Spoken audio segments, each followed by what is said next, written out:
Alright, so back, this is an updated video from the Pile 5.0 Farad power capacitor that we had on our system right here.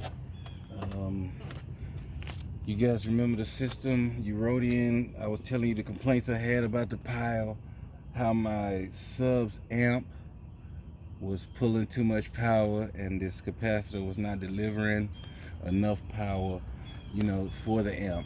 I got a lot of comments. I got a lot of comments in the comment section that told me, really good advice on, what you guys thought was going on with the system. So this is just an updated video to show you what's going on with the system. I actually took a lot of you guys' advice. You diagnosed the system without even seeing all of the, the details under the hood. You didn't see the alternator. You didn't see my battery connections, but you were able to diagnose right from the trunk, right from back here on what was going on, what you thought I needed. So some of you said I need another alternator. Good call, right? We was on the factory. Remember the 1970 Cutlass, we on the factory. We on the factory alternator, only 50 amps total right there. So we got the big P3s right here, the Rocker False Gate. Now, I exported, right? I outsourced. I got a shop to put this in because of what all I wanted. A lot of you told me to throw another battery in the trunk. Boom, we got the battery in the trunk. They got me with a red top right here. I really would have went with a yellow top right here in the trunk. So now we're running the 2 battery setup. We got rid of the capacitor, and a lot of you guys told me, man, you ain't got enough power, you need another battery in the trunk. So we got the battery in the trunk, going servicing right to the amps now. So the thing about it is, I got a shop to put this in. So that's because of what I had going on, right? So we coming right off of the battery, right to the power amplifier for the bass. So I got a shop, right? The reason I got a shop to do this instead of me doing it on my own is because I needed a console built in right here. We went with the Kenwood 1057 DMX 1057, the big boy. See this massive screen here. This is the Kenwood. So we got voltmeters right here. We got the engine battery voltmeter. We got the battery in the trunk on the voltmeter here. The console was what I wanted to get outsourced, right? So they did a really good job with the console, with the install of the deck. I was gonna do this myself, but I didn't have the garage space really to create, to make this console and do that. So I did let them hook it up, and so I told them everything I wanted. I gave them, the play on what I needed. So let's go look at the engine bay real quick. So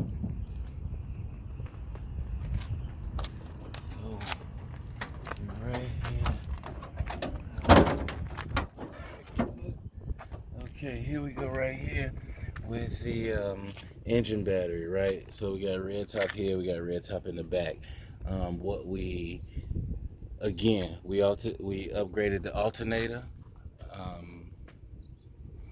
This is the Power Bastards 240 amp alternator. Okay, I told them at the shop this alternator puts out 240 amps. So you see we got connections here. We're gonna go over this. And the shop wired this for me because I outsourced the deck, and so I got the battery installed and all that. Here's the issue with the shops. You always gotta watch them. We're gonna go back and show you guys what we're talking about. So if you just get a quick look here from the alternator, right, our charge line running to the battery. Okay, this is I already had the big 0 ground gauge wire hooked up. This is a ground wire, even though it looks red on your screen there. This is to the negative post, and that's going right to the block, to the engine block. We got another 0 gauge right here from the negative ground to the frame. All right, and then we got, of course, our other ground going right to the engine block as well. Now the power coming in from the alternator to the battery is here. We wanted a battery isolator, right? I told him, hey, give me the battery isolator. I need a 500 amp battery isolator. I didn't even tell him I need 500 amp. I just told him I need a battery isolator. I told him my alternator was putting out 240. So I left it up to them. We're gonna come back to this. That's the battery isolator in here. It's a Stinger 200. Ugh, I'm so upset about that. I haven't even showed you the worst part of outsourcing and letting shops hook up your stuff, right? I'm gonna show you real quick. No, I never. Anyway, look at this charge line, guys. This purple charge line. Just take a quick look at that. From the alternator, this is the one they put on. I had the one from the battery already hooked up to the alternator. This is the one, because I put this alternator on myself, but this is the purple charge line they put on my battery to the battery isolator. You guys saw that, right? Of course, that line is not fused. I'm highly pissed, all right? They coming off the battery isolator to the trunk, and that's where they fused the line, right here. Ugh. Oh, that's so annoying. That line is not fused. This line needs to be fused right here. This purple freaking 0 gauge charge line needs to be fused before, it get to this small battery isolator. 200 amp.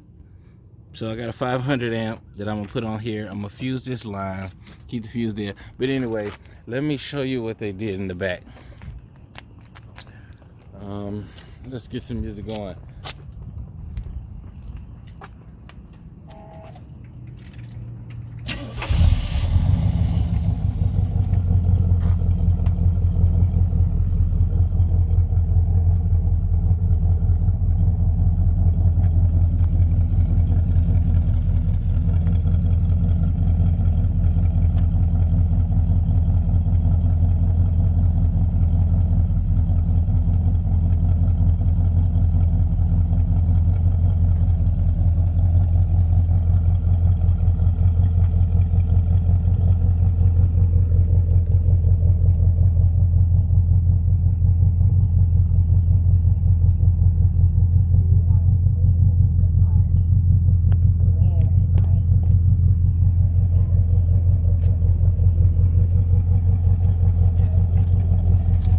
So they built this thing over my trunk. Before we look at the trunk, let's look at this deck. This Kenwood lit up now. Let's go look at this Kenwood. Oh my gosh, I love this deck. This deck is so legit. So we're with volume 10, and yeah. Okay, looking good. Let's look at the voltmeters. The voltmeters are running 10.9, 10.9. It's really low, but that's not true voltage. Let me cut it down a little bit. It's a cop over there.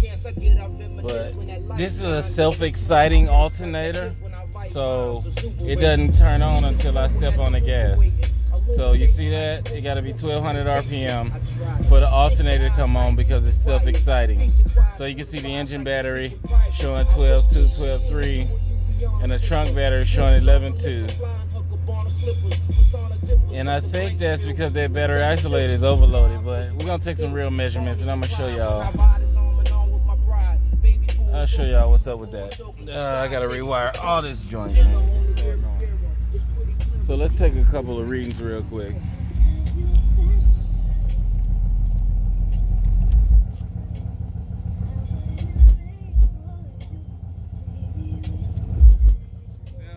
Though, you know, you remember how we was clipping earlier. Now you can hear that hum, you can hear that rumble. Let's just show you what it's looking like, right? That is pure shook.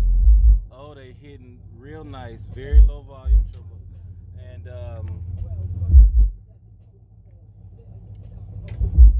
they subbing real good without any loss of power and clipping like we were showing in our last video where it was cutting out. So let's just take a couple of measurements. Let's look at the battery. You see the trunk battery voltage is showing 11.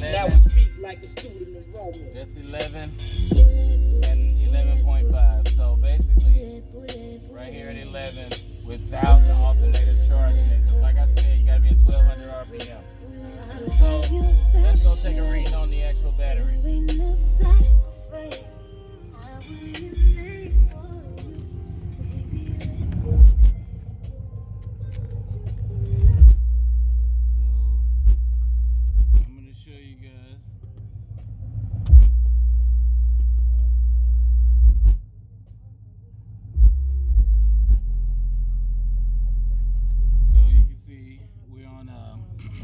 DC voltage 20 volt setting.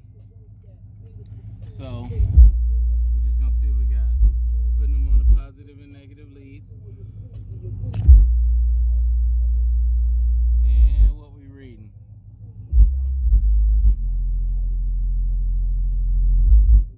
See, we running about 11.3, 11.2 without the sub hitting. And then when the note comes in and hits, drop down to, okay, so anyway, you can see we less than 12 volts. But that is just because the alternator is not charging. So what we need to do, is give the alternator a little charge and see what we got. Give it a little charge.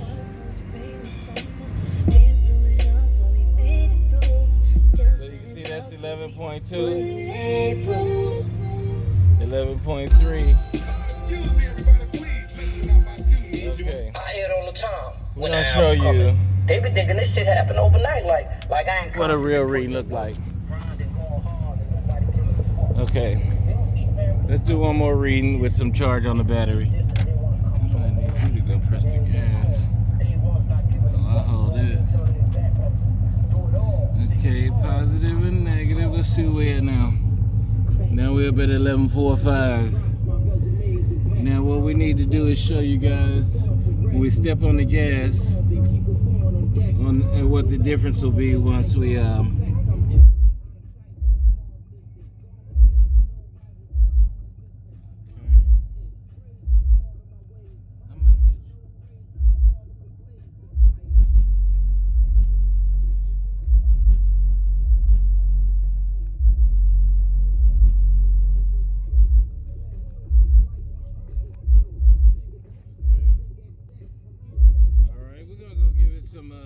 some gas and turn on the alternator.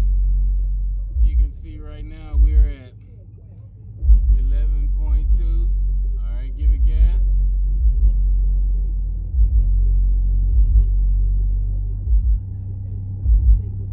Go ahead, give it gas. Give it more gas. Step on the gas. Step on the gas. Alright, we at 11.3 without it on the gas. Okay. Okay, that's good. That's good. Okay. Alright. That's enough. Alright, you can see we're not even up at 12 volts back here on this battery. So that's because the alternator is not charging like it should be.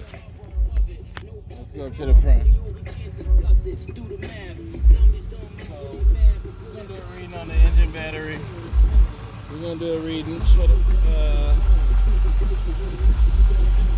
the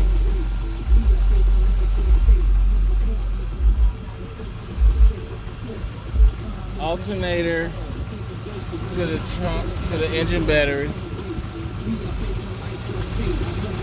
See, we're showing 12.4, right? We're showing 12.45. In the trunk, we got at least a volt lower than that. And that's because my thought is this battery isolator has been ruined because they didn't fuse the line. They did not fuse the line, the charge line that goes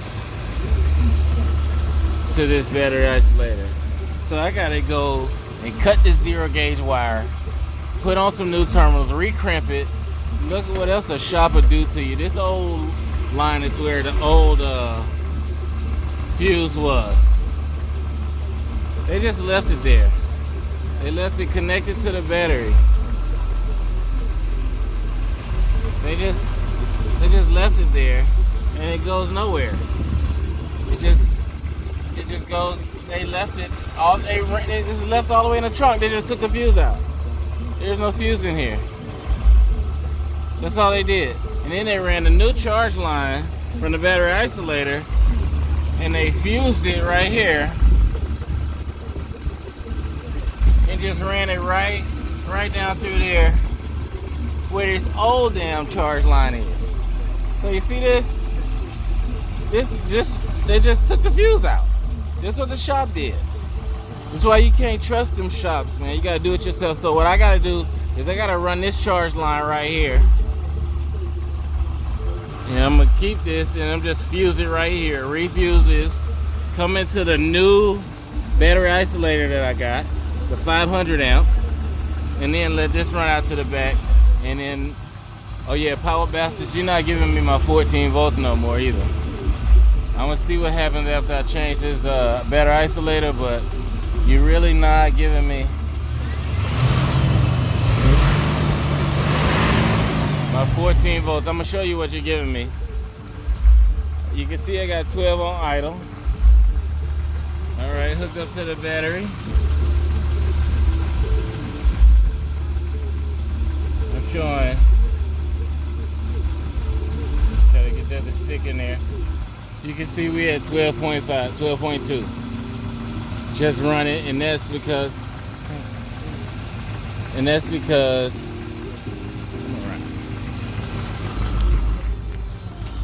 there is no RPM. We're just at idle right now.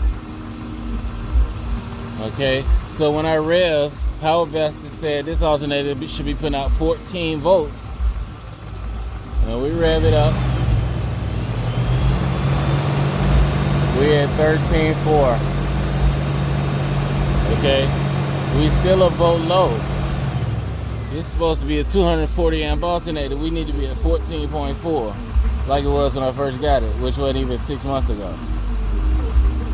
So again, at idle, they said I'd be at 13 something. I'm at 12.3, 12.4, and when I fully rev, you can see I'm only up at 13.5, which is cool for a regular alternator, but a Power Best is 240 amp alternator. I need to be at 14.4, and you can see the trunk battery is not even at 12. But I think the trunk battery is due to this battery isolator right down here. That's bad. And I think it's, oh, let's do a measurement on this real quick, just to see if it's isolated. So we're gonna come off the battery. We're gonna come off the battery and see what we get touching. So we're gonna touch the positive side. We're gonna touch the positive side of the battery, and then touch the side entering the battery isolator. See that? We're gonna touch these two nodes. Now see what kind of reading we got. No, we're gonna touch from off the alternator to touching the charge line to the front post of the battery isolator. Okay, let's see what voltage reading we get.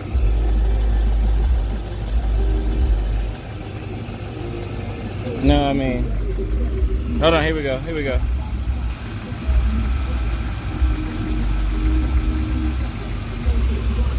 Let's go back.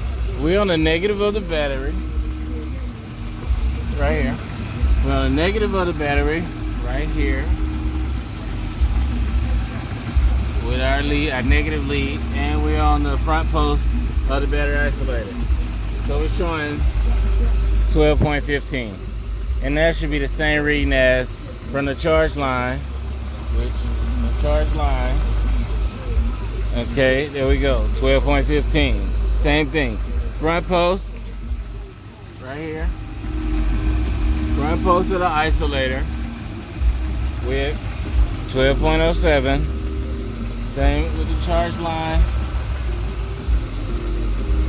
Okay, we're 12.07. Now what we're gonna do is come to the back post of the isolator.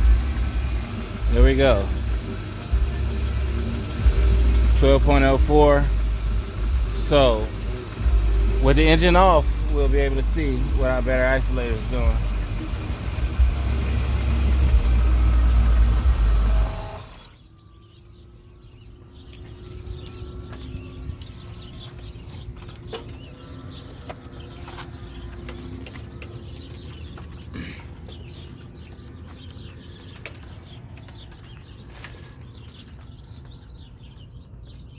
So again, we're going from the negative. All right, so we're showing, there we go, 11.98. That's less than 12 volts with the engine off. This is on the front part of the battery isolator. Okay, on the back,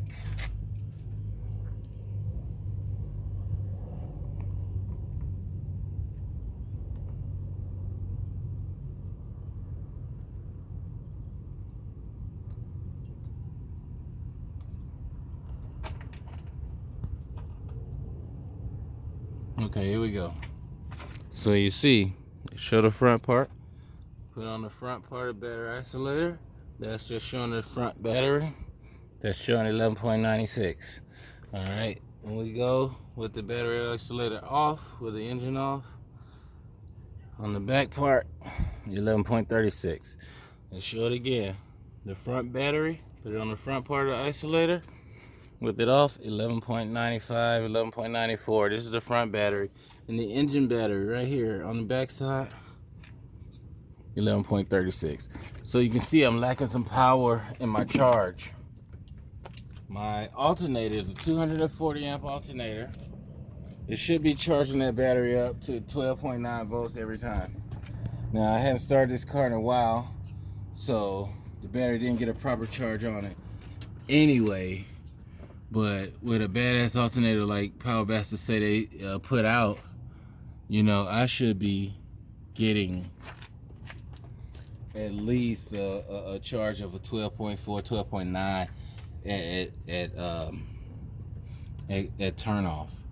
So I gotta rewire this. I gotta rewire this whole charge line.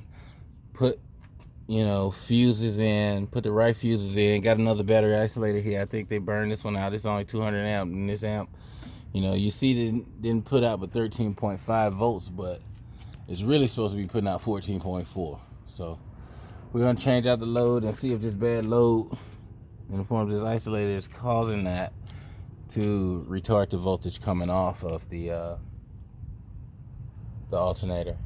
So appreciate those comments and let me know what you guys thought was wrong. We're still working with it. I mean, she's sounding a lot better. I'll do another video where I show you guys the deck, show you that bad Kenwood DMX 1057 in more detail, in depth. We'll be showing you guys that. This it's a 10.1 inch display, and it's really just all that. It can do so much. I'll be taking you guys through the different modes on it and let you see everything you can do audio wise. But till next time. Clean right there. I knew I should have drove my balls up here. Yeah, appreciate it, man.